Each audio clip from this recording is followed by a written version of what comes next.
Recording. Captain's like, I'm gonna choose right now to play with a toy. No, just a blanket. Oh, is it? Okay. Hi! Hello! Welcome to Please and Take It With You. I'm Bailey Maxwell. And I'm Caitlin. And today we are going to bring you our first podcast about movies that we like and think are very cool that maybe people haven't seen. Or didn't have their time in the theater. Yeah, didn't have their time in the theater. Lost gems, as we love to call them. Tell us about what this podcast is going to be doing. Today we're going to talk about The Wizard of Oz because it is our namesake. It is yes, the home of the line, "Please and take it with you," which we have loved inexplicably. It's such a great line because it's kind of confused. First off, no one remembers what it's from unless they're like a true Wizard of Oz fan. If they've seen it a lot, they know exactly. No, most people couldn't even tell you what part of the movie it's even in. I don't know. Never heard that. It's yeah. It's not quite as popular as We're Not in Kansas Anymore, but it's the Winky Guard says it when Dorothy asks him. The broom. They, spoiler alert, killed the witch. They've melted her. And she, the quest was to get the broom, and she grabs and is like, the broom, may we have it? And he goes, please, and take it with you. She's like, yeah, that's okay. what I was asking. It's just such a perfect, it's so iconic. It's amused me since I was little, like yes. a child, and I was like, but that's what she literally just asked. Please enjoy opinions. My animals choosing right now to have a play fight. Fender? It's the cat bullying my dog. He's so small. So small, so angry.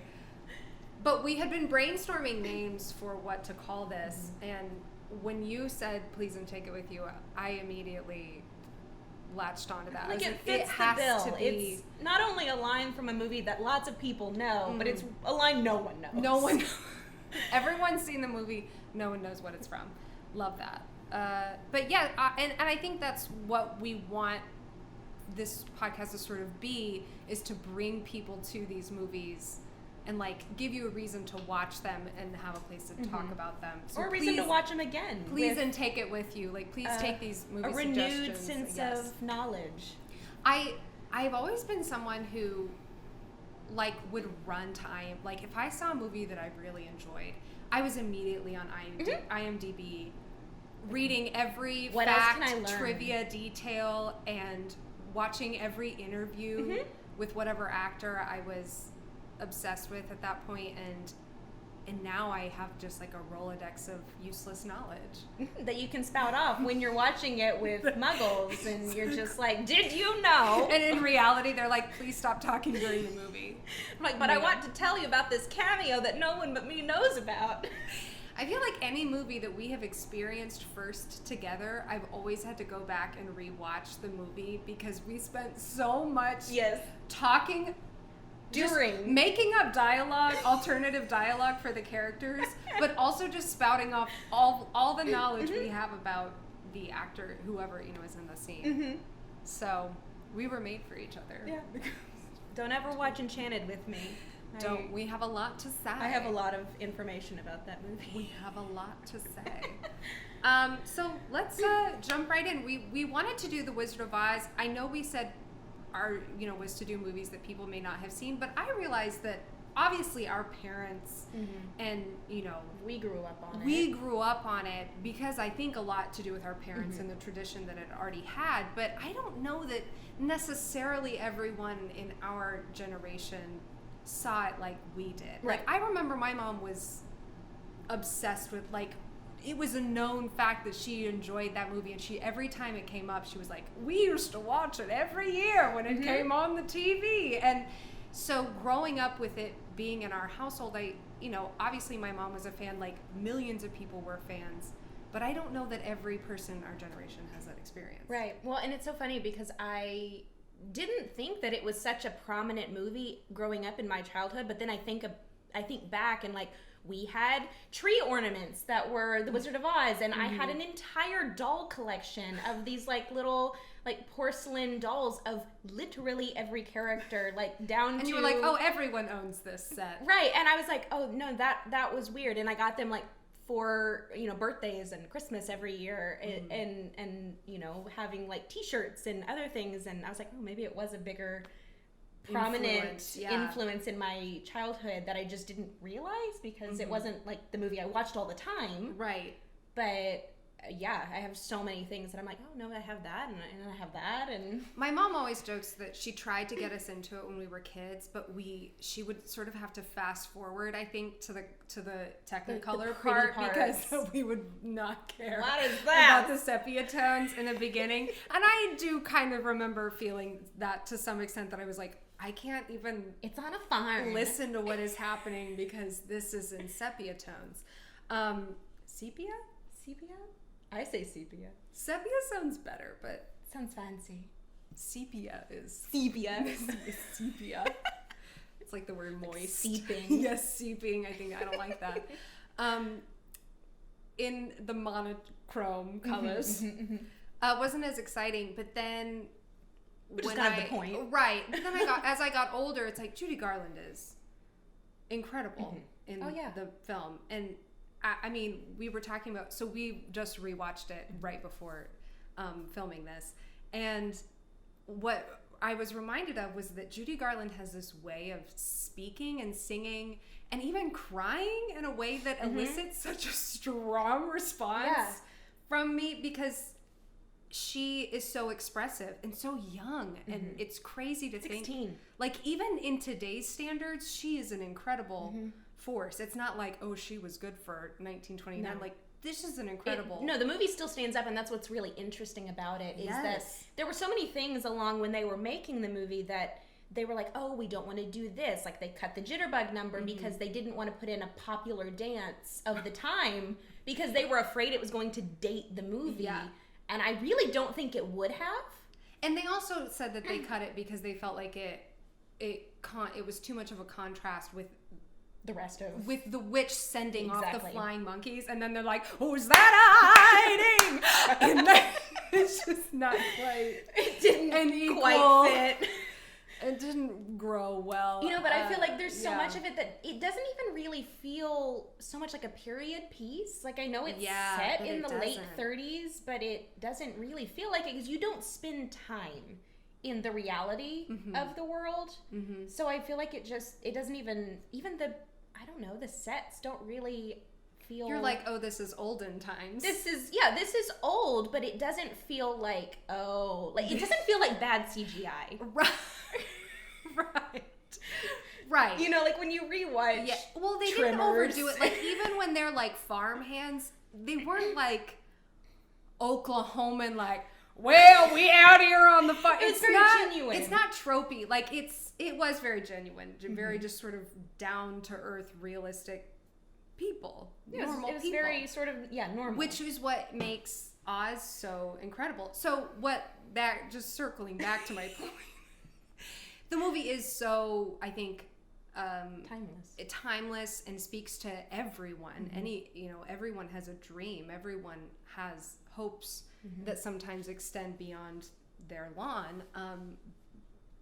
But there was that great nostalgic part of it and everything. And now I don't remember what I was saying. Oh, no. But then, so it was like, it obviously found a place in my heart, and it meant something to my mom, which meant something to me.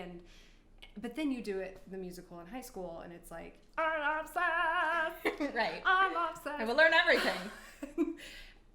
I think that's when it really became a part of my influence, like media influence, movie influence and stuff, because I played the witch in the high school show and watched it so many times to get Margaret Hamilton's accent down, and you just become obsessed with the whole 30s story. Yes, it was. And so I think even now, The Wizard of Oz is finding new ways. Well, there was the new musical with Andrew Lloyd Webber, sort of revamped some things, added some retooling. Songs. Yeah, put his handprint on it. And so I think even now the story is continuing to reach newer audiences every day. But if you haven't had the chance to actually watch it or watch it as an adult, I highly encourage you to go back. Well, it's been so influential on movies, television, literature, fashion, photography. Like it has touched everything at this point, and so many people feel so strongly about it, and have grown up watching it and feel that nostalgia for it, that they keep finding ways to retool it and make it new and make it different and put a spin on it. So even many SNL. Sketches, and everyone gets the sketch. All it takes is a woman in a big pink ball gown, and you're like, well, I know what we're doing. We know what this is. We know what we're doing. I want you to talk a little bit about the books. Sure. And, what the original story sort of has gone through. Right. So the original book was published in 1900 and was very successful at the time, and sort of went on its way for a while, and was just the book, because it really didn't get like a second wind until 1939 when they made the movie. However, as beloved as it was also not beloved by some. It has been banned a remarkable amount of times. Popular things are always controversial. We can't have nice things. We can't have nice, no colorful things. No. And in fairness, the book itself is much darker than the film, and a little bit more gritty. The illustrations, even the illustrations. That being said, it's not like scary. I mean, it's like reading a Grimm's fairy tale. Like it's a little bit more like gritty, but I wouldn't consider it scary. Witchcraft, which was another reason it was banned. So in 1928, the Chicago Public Library banned. By 1950, Detroit Public Library banned, and then it was added to the list of titles in Florida libraries by the Florida State Librarian. I didn't know that Florida wasn't for the Wizard of Oz. They didn't want it. They said, do not purchase or circulate this book. They didn't like it. I didn't know that the state librarian was a thing. Apparently, a state librarian. So someone. She has shushed so many people. And then, of course, in 1986, there was a lawsuit in Tennessee against the book by a number of fundamentalist Christian families who objected to the book being on a public school syllabus. So it really was like Harry Potter. Truly. It was the Harry Potter before Harry Potter. And so the list of reasons for it being banned is astronomical. There's so many reasons. But to name a few, the books contain no value for readers. I don't know what that means. No journeys were had. And no one learned anything. I'm stupider for having read. Strong female lead character. How dare we?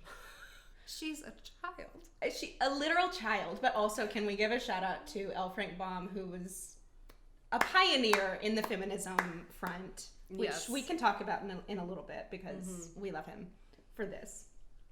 Animals being given human characteristics. Bestiality. We don't want to do that. We can't have them talking. No. And then, of course, the inclusion of a quote-unquote good witch being theologically impossible. The argument there is that all witchcraft is bad, therefore a good witch cannot exist. And we can insert my eye roll there. That's in Revelations. Witches, nary a good one. So we can't have a good witch. No. That is, people really, they went to court over this. They did. Lawsuits. They said, I feel very strongly about this. You spent money on this. And my stance is like, stay in your lane. Like, she's not bothering you. No. I had heard this quote. There was a documentary that I watched. I've watched it on YouTube, so I'm sure you can find it. It stands out because it's narrated by Angela Lansbury. It was made several decades ago. But a quote that Maud Baum had made about her husband was, I think the secret to Mr. Baum's success was that he never wrote down to his children. He wrote as a child. And I love that because even, I think Dorothy is such even in the movie, I think this came through, she is such an innocent character. Well, she doesn't even mean to kill the witch. No, she was trying to save her friend and just accidentally ended up defeating the witch. Like, she didn't even set out with malice. Yeah. The goal wasn't even to kill the witch. No. He said, go get the broom. And she was like, well, I guess we'll go get the broom. I mean, she's not going to miss a broom. I can thieve a broom. Yeah. She'll just leave it lying around. And she's like, accidentally killed her. Oops. Here's the thing. It was just a bucket of water. How was I to know? Like, she didn't preface her allergies.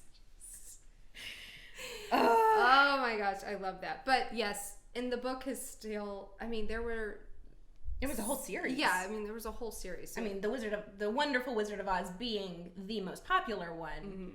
Because, I mean, we had like Glinda of Oz and all of that. But, I mean, really, it was that first one that... He really jumped in there. He did. I mean, obviously, it's had such a huge... Wicked is... Oh, and The Wiz. And The Wiz. Like, we've had so many... I mean, where's my list? I mean, in film and theater, you've got The Road to Oz, Wild at Heart, Under the Rainbow, Oz the Great and Powerful, Legends of Oz, The Wiz, both film and stage. I mean, Michael Jackson was... Iconic. And Diana Ross? I mean, and then it spurred... Ross, right? Yes, I think so. Yeah. Maybe wrong. I don't know. I'm going to Google it. Google it. We don't want to be wrong.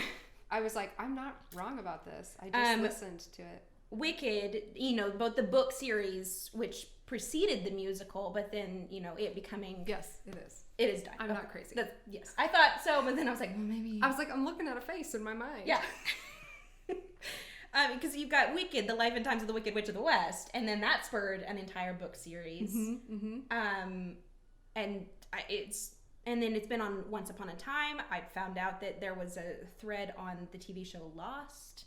Oh, really? I didn't watch that. I never watched But apparently there was a tie to that, but there was like a whole arc on Once Upon a Time, which led to my very favorite character, Zelena. She's great. Zelena. That's what they named the witch. Zelda Selena match. Yeah, no, she's great. People, I'll fight anyone who says she's not. She was one of the stars of that show. That far. It was in the middle. It's before it got weird, and after it was the beginning. The beginning. We're not trying to come for Once Upon a Time. No, we're not. I loved it. I've watched the whole thing. I too. Fairy tale soap opera. And then in Vogue, there was a 2005 photo shoot with Annie Leibovitz and starring Keira Knightley as Dorothy, which led to some gorgeous pictures. And I mean, it's influenced everything. Yeah. Truly. Incredible. The movie, we were talking about the budget. So Mervyn LeRoy was he was a producer that pushed for this expensive budget that ended up being $2.7 million. Yeah. Which at the time, the biggest movie that MGM had done, it was a big one, and it cost $1.5 million. Yeah. So this was truly an unprecedented budget for MGM and anyone, but MGM was already this, titan of a company. And, one of the things that was so interesting about this film was the advancement of the art department, the design department, having these makeup trials and these huge art projects. Truly pioneering. Yes. The canvases, what is the guy who he designed, I think his name was George Gibbons, but he designed these sets, these huge hand-painted canvases for and one of them was like 400 feet long. The one for the cornfield where it's all exposed, that whole backdrop is 400 feet long. That's insane, hand-painted. So the artistry that went into this was unmatched as far as in 1939. But the movie actually didn't break even until 20 years. Which is technically what on paper makes it a box office flop. Right. Was because they broke even. Right. They didn't make any money, and it didn't actually stay in theaters as long as its friends in the theaters at the time, which, I mean, that was the same time as Gone with the Wind, which ran for years. That one was a big deal. But imagine if Gone with the Wind didn't come out that year. Right. Maybe it would have That's so crazy to think. Yeah. how that affected it. But both are incredible movies. That was a year for film. It really was. They put out the 2 and they were like, wow, we'll just go take a nap. It was exhausting. You know, so I mean, even though we know it to be this like classic, huge success of a movie, it really didn't. It really wasn't. Hit success until it hit broadcast on television. So in the documentary that I watched, they talk about how it was in 1958 or early on, when there weren't a lot of TV, there weren't a lot of channels on the television, and they showed The Wizard of Oz once, and it was a big deal because you either went to a theater or you saw it on TV, and it was a great success. But then they didn't do it again until they didn't broadcast it again for like another year till 1958. Yeah, I think, and it was massive. And then that was the decision that they would air it every year. Well, that's what I read. Is it's like yearly ratings. Like, hello, goodbye. Yearly ratings weren't really a thing then, but it was such a massive hit with everyone. I mean, I think I read at some point that like 50% of viewers were watching it. Insane. Like at one time, so that's where it's like, I mean, the decision was made for them. It's like, you want to make money, you're going to air The Wizard of Oz. You're going to have to air The Wizard of Oz. I think people needed it. And it is such a comfort movie even now. Well, and I think that's what made the movie, I think it's what made them think to make the movie, because it came in 1939. We're on the end of the Depression era. The movie's been around for nearly 40 years at this point. It's not the movie, the book. The book has been around for 40 years at this point. It's already popular. We know it. People have tried to do it. There was, a silent movie. There was so much that had already been done. In like 1902, there was a vaudeville-style musical that had been released, and then in 1910, a silent movie, and then in 1925, an adaptation on The Scarecrow with the main character. So it's already been, throughout in the film, canon and it's of been, literature. Right, it's been around, but we're on the tail of the Depression era. And people are looking for something hopeful, something a little shiny bit, magical and colorful. Like they have this Technicolor technology at this point. And so I think that's what kind of made it stand out at the time. Plus sets that people you just hadn't seen before. These massive scenes stage and sets. costumes that just were the first, the pioneers of that type of costuming. Incredible. The costume designer goes by Adrian, but full name Adrian Adolph Greenberg. He did several films, like one of the original Romeo and Juliet's, like John Barroway. Incredible costume designer. Did many projects for MGM. Okay, is this true? I feel like I heard this, and when I see pictures, I'm like, is her white shirt really pink? It's very possible based on what I read about how they had to alter, like, the Yellow Brick Road to make it the right color. Because with the Technicolor, apparently they had painted it yellow, but it showed up green. Oh, no. Yeah, so we can't have a green brick road, but we have the Emerald City, so I don't really know. It could have. But anyway, it shows up green, and so I think they had to use, like, an industrial, like, highlighter yellow. Like, it had to be yellow. That's crazy. So it very well could have been pink, and it just shows that, like, if it was a baby pink. That's always, like, some rumor that I've heard, and, the costume is so old that any pictures you see of it, you're just like, it looks... I don't know. Like it's seen some days. Yeah. So I can't tell. It but very that's, like, well one of the could have been baby pink, and it just shows up white on the Technicolor. I don't know that, though. So I want to come back to costumes because there's a lot to talk about with makeup and costumes. But I feel like we should talk about Judy Garland. God bless. We love her. She there's just the movie that came out with Renee Zellweger, which she does. There are times when I was watching the movie that I was like, that looks... It's Judy. That's Judy. Judy came back. That looks just like incarnate. her. She doesn't sound like her, but she looks... inhabited. Incredible. Yes. And she did so good in that movie. I felt like her acting was incredible. But Judy had been in the vaudeville circuit with her sisters in an act called The Gum Sisters. Her mom was sort of, I would say the original Rose. Mama Rose. They did vaudeville acts together. They were in a couple movies as the sister act. But then, obviously, Judy had sort of set herself apart with her voice. She was known as the little girl with a big voice. She made her way into some films. Her mom kind of focused her attention on her and eventually got her this gig with The Wizard of Oz when she was like 15, I think is when she was cast. But already at that point had been put on medication. I mean, was already at that point being put on amphetamines and sedatives to get her up and at work and be thin and ready to go. Thin. That's what's so crazy. She's tiny. In one of the interviews, one of the biographers, I wish I had remembered his name because wow, he had a lot to say. But one of the things he said was that Judy was not considered pretty.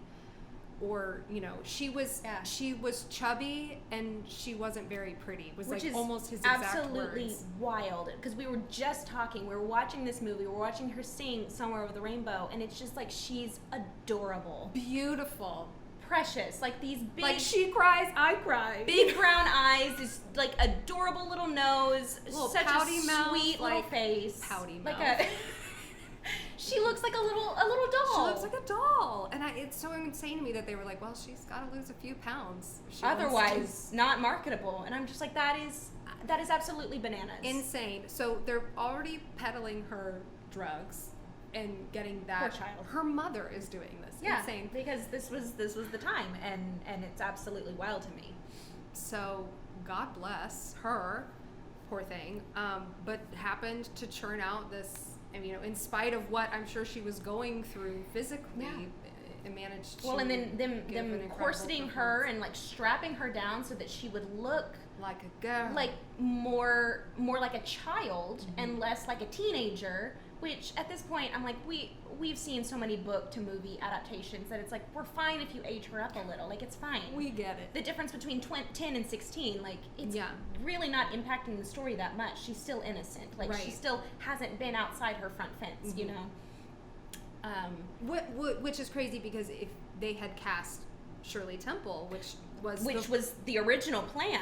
The first choice, she was 10 years old. Yeah. And would have been 10 or 11. And would have been more true to the book, but then I guess they decided that the singing wasn't quite what they wanted her to sound like. Yeah. Which is when we end up with Judy. I think, who doesn't love Shirley Temple, but I'm so happy very different movie that Judy ended up doing it because it's iconic. But she was young on the set and did incredible and handled everything really well. I think she maybe had an easier time filming than the men. Oh yeah. Well, the costuming aspect. We can talk about. Well, actually, let's talk about Judy real quick because I do have a note about her original look. Oh, please. Yes. Lewk. It was not. Because it sounds honestly horrifying. Let's see. There's my note about Shirley Temple. Okay. So her initial look that she had was a blonde wig and heavy makeup used to make her look like a baby doll. I don't like that. It sounds terrifying. Like, I'm just picturing just like OG Annabelle. I'm truly picturing like a very like gaudy baby June is really what I'm picturing, and it sounds horrifying. Yes. On a 16-year-old Judy Garland. With like the short baby doll dress with and like white tights. I'm picturing something very scary. Very terrifying. And so the film's original director, Richard Thorpe, was fired after Buddy Epson, who was our original Tin Man, after he became ill due to the paint. So what was it? It was an aluminum spray. Yeah. That he was around it so much that he was hospitalized for many months because of how sick it made him. It was in his lungs. They said he like collapsed on set one day. Yeah. And they took him to the hospital and they were like, oh, good. Painted everything but the soles of his feet. Bobby was there. Bobby was the makeup artist. Poor guy. And to not even get the meager paycheck. No. At the end of the day. Right. So Did they have workman's comp? I'm wondering. Probably not as the 30s. I don't know. No. They were like, contracts were written on a napkin and a wing and a prayer. I don't know. So be free. Filming gets shut down because our poor Tin Man is hospitalized and we've got to find a new one. And so after production has been shut down for weeks, they fire Richard Thorpe, who's the original director, and they replace him with George Cukor. I don't know if that's how you say his last name. My Fair Lady director. Mm-hmm. And he is who encouraged that Garland wear her more natural look, more natural makeup, more natural hair. God bless Kurt. So, God bless George. God bless George. For not giving us a nightmare. Yes. But yeah, in comparison with the gents of the film, Judy... She showed up at 8 o'clock like, hey guys, Starbucks in.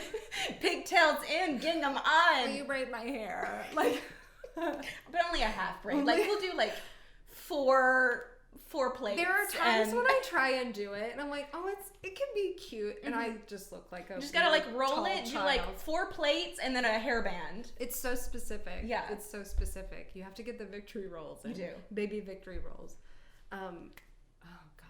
But the men, so I felt like any time the guys were talking in the documentary that I was watching, anytime they were interviewing Burt Lahr or Ray Bolger, they were like, it was terrible. Awful.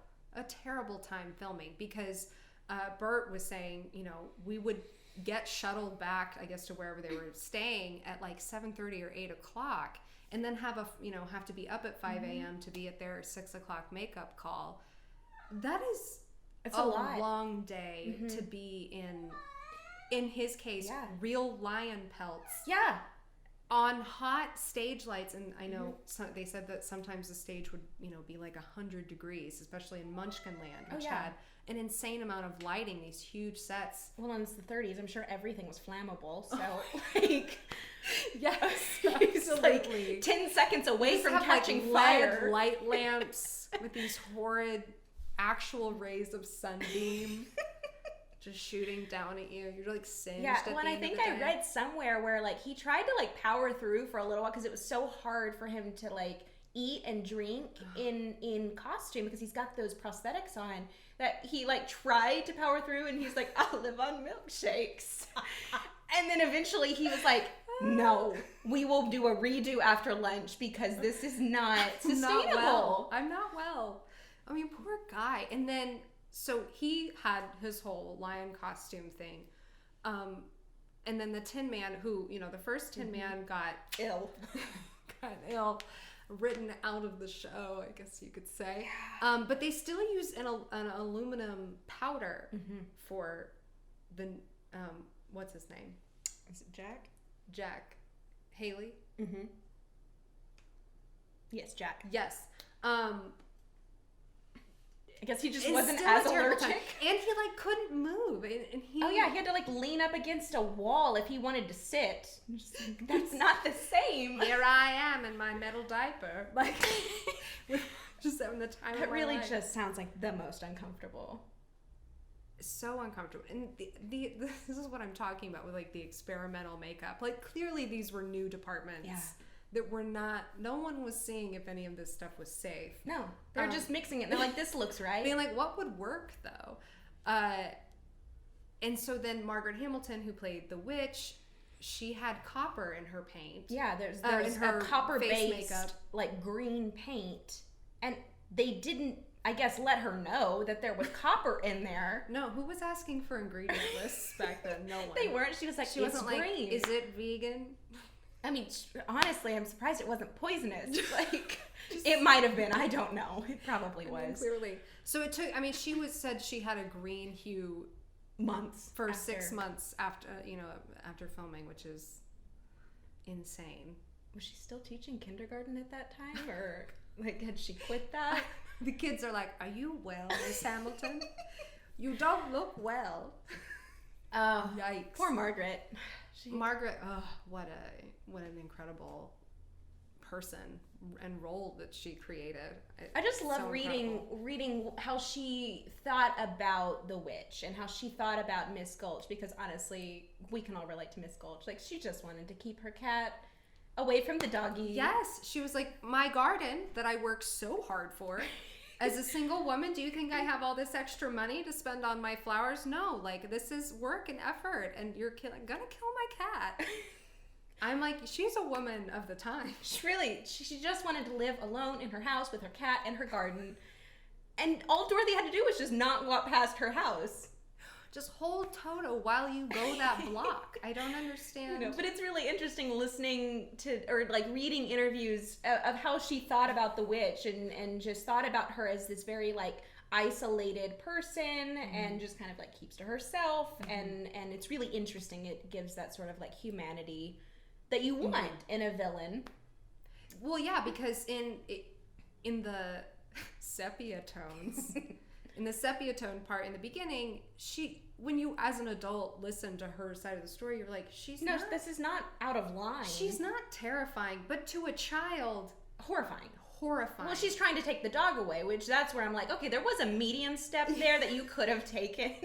Maybe we're not putting the dog down. Maybe we're not going to take the dog to the pound. Maybe we ask nicely if she just doesn't walk past my house anymore, and then we go further if it, continues. She definitely hopscotched her way through conclusions. She went from 1 to 10. She didn't stop at 5. And that was on her. That's on Elmira. That's on her. Elmira. Elmira Gulch.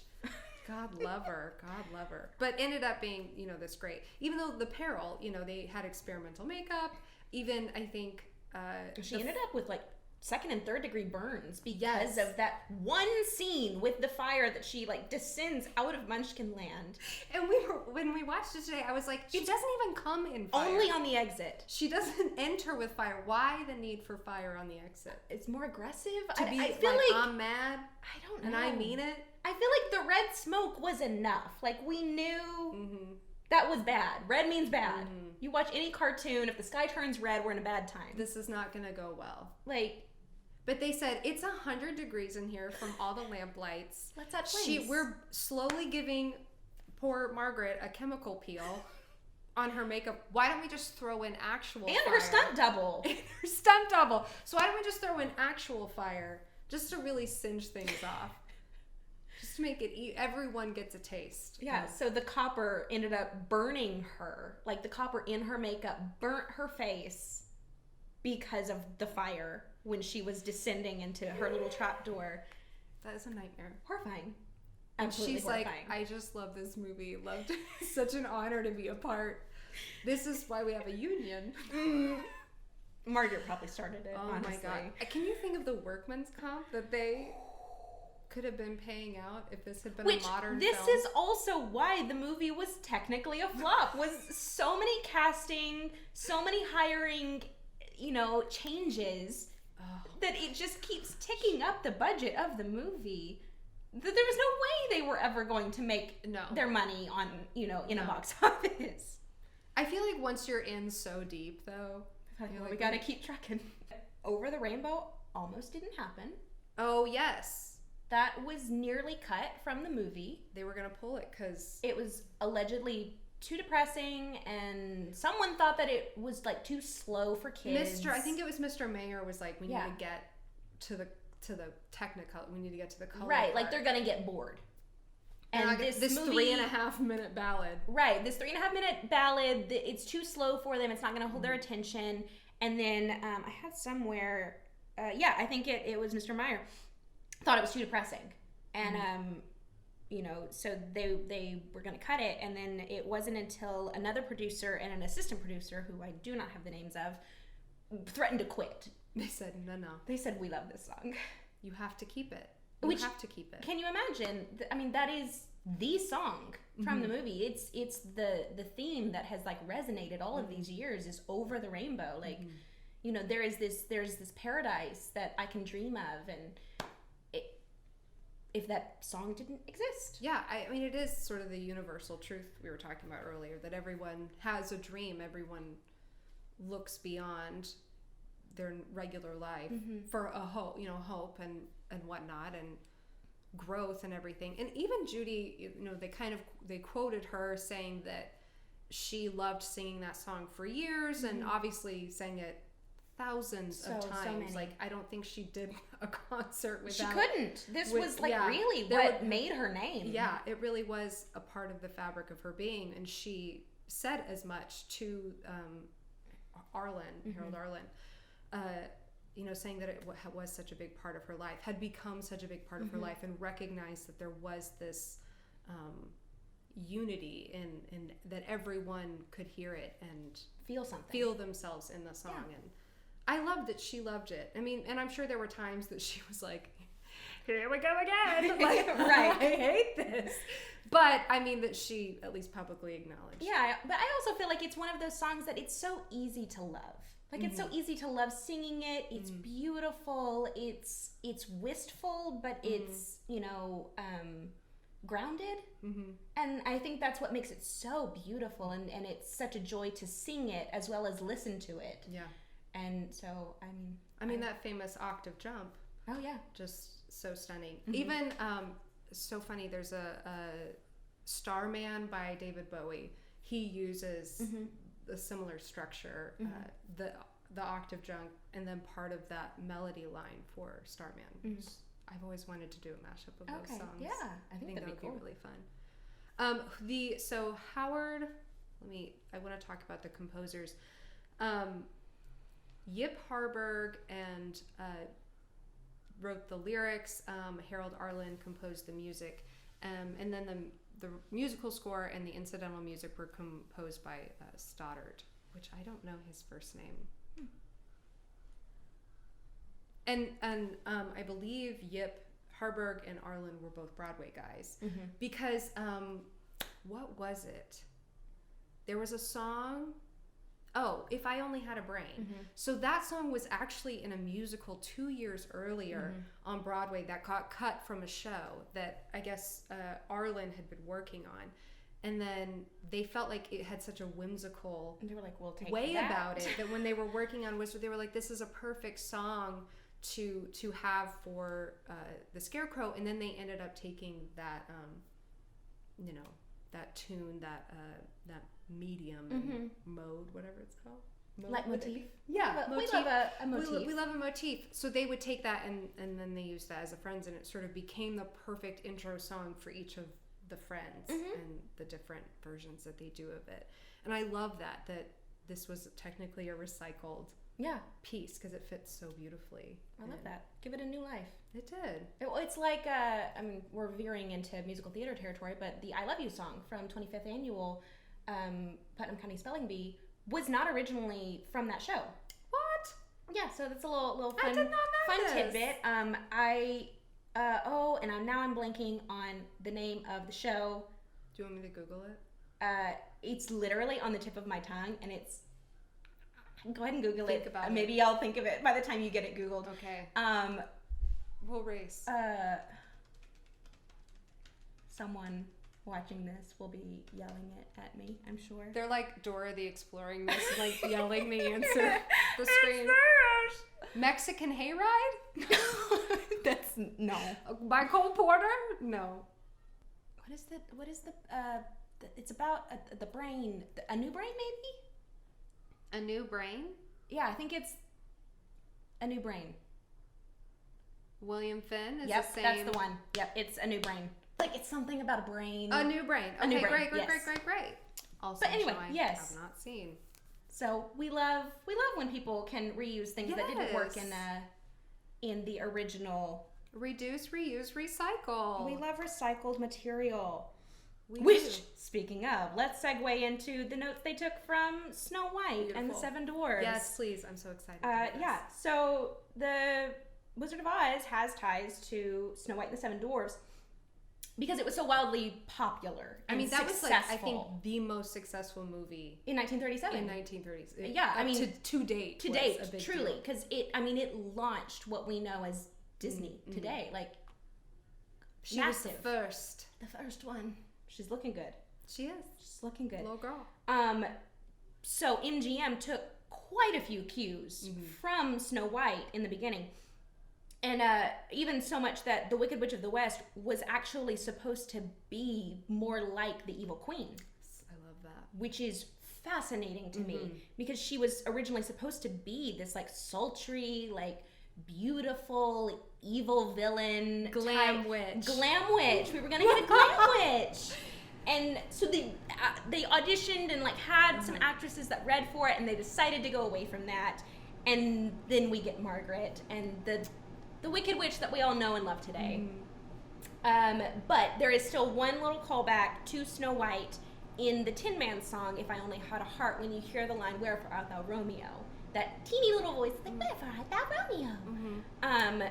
That is the voice of Adriana Caselotti, who was the voice of Snow.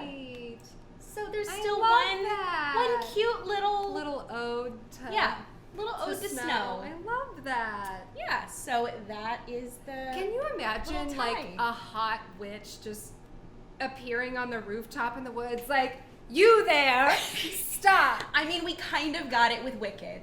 You did go. They revamped it, and they said Elphaba is gonna be the hot witch. We'll have a whole makeover thing. She'll then ascend. We'll have a makeover where we literally take her hair out of a braid. And we're like, a transformation. Comedy. You brushed her hair. You took her glasses off and you brushed her hair. You made her blind and frizzy. Like, how? And they're like, this is all you've needed. Beauty. You have taste. She's had beauty the whole time. See, you do have the braids, and I have the slippers. See, you know, it's like I planned it. I did. I showed up, and I was like, oh my gosh. I was thinking about the flower fields. I was like, I'm the poppy field. You are. But, so, I also didn't know this. Asbestos. So much cancer. Everywhere.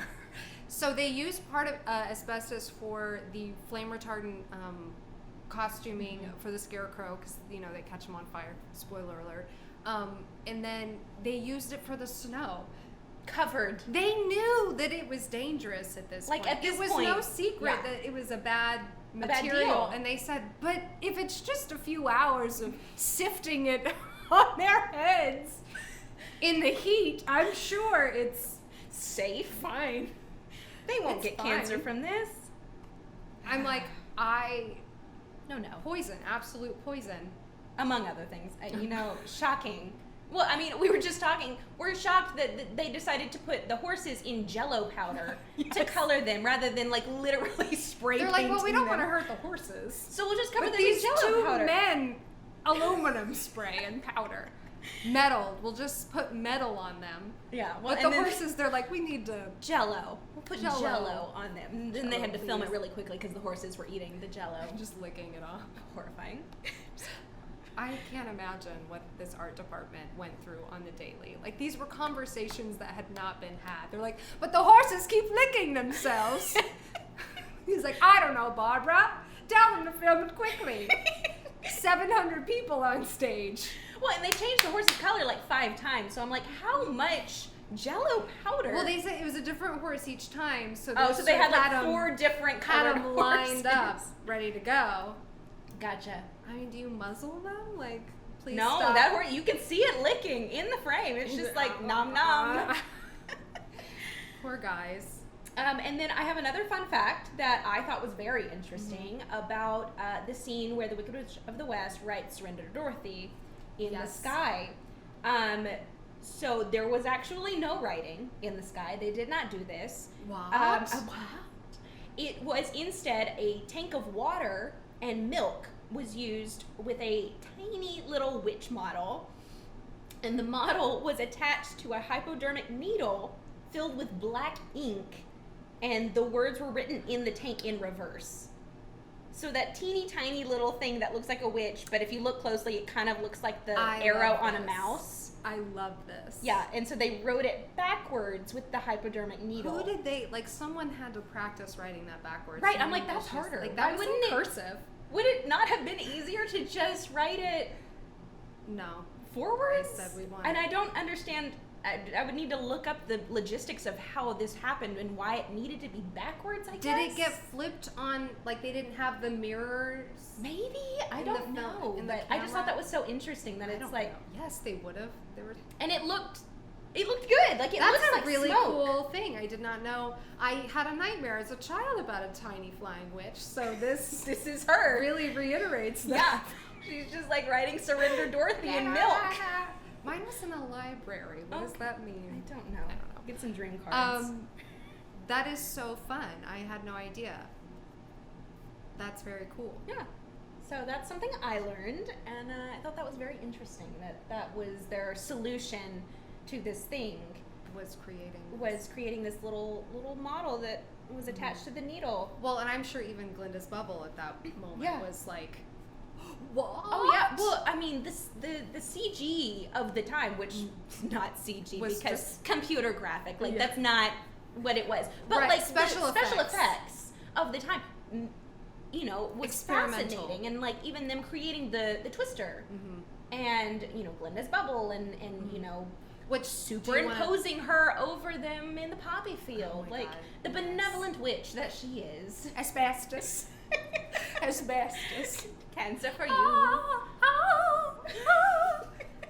That girl just wreaking havoc. I can't with her. So, do you want to tell them what the tornado was? You know, I don't actually know. Do you know? Go ahead. I didn't like a muslin sock. That was around like chicken wire, but huge. And then the scene was painted, and then they had her, so it was like tacked up. This backdrop was tacked up. They had the fabric that was the tornado, and then they were just blowing dust and debris. She's like standing on the stage with the you can't see that. She's standing on the stage, and then here's the backdrop, and then they're filming from this point and just like whipping up dust and crap to throw at her, and I'm like, this poor girl, just being abused by this dust and wind. That's not cute. Like, you got hair in your mouth. Oh yeah, someone else and dust in your eyes. Like, I mean, that's what I'm thinking. Is she's like running through this house and like towards the storm shelter, and I'm like, you have so much dust in your lungs right now. Like, so close your mouth. She's like, Anthem, and I'm like, you don't need that. Don't call. She can't. Don't breathe. Hear you. Hold your breath. She cannot hear you. That was another fun fact. So I guess Auntie M couldn't be heard when they were recording her going into the storm shelter. They couldn't hear her. So they had one of the gentlemen who played a Munchkin. He overdubbed a lot of the voices for the Munchkin characters because not many of them spoke English. So he did a lot, like almost all of the Lollipop Guild was just him. 3 times, and I think the mayor and those people, but he also did the voice of Anthem calling when she's for Dorothy, screaming like the Dorothy. It's like not even Anthem. No, it's some nice gentleman who recorded. Who's like, my voice can carry. I can get it high enough. It's fine. Anthem was not available for reshoots. So I think that's an incredible thing. But then in Munchkinland, there were also kids peppered in amongst the other people because they just, they wanted more masses of people for the Munchkins, and so like you can kind of look and you can see. And what we really noticed was some of the hairstyles and the costumes that they used. Like, obviously it's so much, but every time I watch it, it's like you notice something new. I don't think I ever recalled that rainbow hair. The rainbow hair, it's so impressive. And that was just on one little guy. One head. And then the rest of them, like you can see like green hair or, like orange hair. And that like gelled look, the like plastered detail. I love. Probably straight up Elmer's glue. Absolutely. The rainbow one, which was very fascinating to me because it's like you can really see like the rainbow. Like they went and made sure that this one Munchkin had rainbow hair. He needs it. And he wasn't even like a star Munchkin. He was just like there. He's just in the crowd. Yeah. When she's passing by. And like little kids and the eggs, when they're like coming up around the stairs and they're like, on their little peach satin egg sleeping bags. So cute. I loved that. It's precious. It really is a costumer's nightmare. And dream. Fantasy. fantasy nightmare. Yeah. I can't imagine what fittings. Like a fever dream. Yeah. A costumer's fever dream. Insane. We loved the Winky costumes. Mm-hmm. They the look guard comfy. uniforms. Comfy. Gray, a nice gray with that pop of red. A little like steel blue. Mm-hmm, mm-hmm. I'm here to impress, but I'm not going to ask for your attention. Please and take it with you. Please take it with you. Love that. That's really just the unsung motto of the Winky Guards. Like, Winky Guards, please and take it with you. Or as I call them, the OEO Guards. They just became a souvenir shop after the witch died, and it was called Please and Because Take they It were With so You. happy. They were They like, were- oh, she's gone. We can do what we want now. Do you want her things? Please and take them with you. The witch souvenir shop. They have they sell tights, the black and white type. You can go get costume. I love that. That's a whole business venture for them. I'm really happy. And the Smell- monkey's just like, yeah! Woo! They're the employees. Agent of chaos, honestly. Like, that monkey was like, yeah, I'll do whatever you want. And then she melts, and he's like... He immediately clapping. He's like, all right. I was like, you are true chaotic neutral. no You don't loyalty. care. No loyalty None. in this world. I can't. I cannot. I love that. And then let's talk real quick about L. Frank Baum, Please. who is just a pioneer for feminism. Mm-hmm. So in 1890, he became the owner of a local newspaper for which he penned several editorials that championed issues such as women's suffrage. So this was like pre, 1920, and it's really interesting because his views on the subject were heavily influenced by his strong-willed wife Maud and his mother-in-law Matilda. Maud and Matilda. I love that. We love them. And Matilda, who was a leader in the women's rights movement and had collaborated with, Elizabeth Cady Stanton and Susan B. Anthony. Yeah, so he's big into this really is. women's suffrage and believes in, strong women and wants to elevate them. And so he advocated for an 1890 referendum on women's suffrage in South Dakota. And it was, of course, defeated at the time. But when he later began writing children's books, many of his characters were, tenacious, self-reliant young girls. And, it's really sad because in 1920, it was a year after he had died. And so he didn't really even get to see, this, What it had wonderful, become. this wonderful thing. So he just missed it and missed the, 19th Amendment being ratified. And I like to think he's smiling. He had a hand. I did that. He had a hand. He wrote books Yes. that these women read. Actual literature. Yeah, and and cultured generation of young girls who became the women who fought for the 19th Amendment. So And truly created a story of hope for all generations.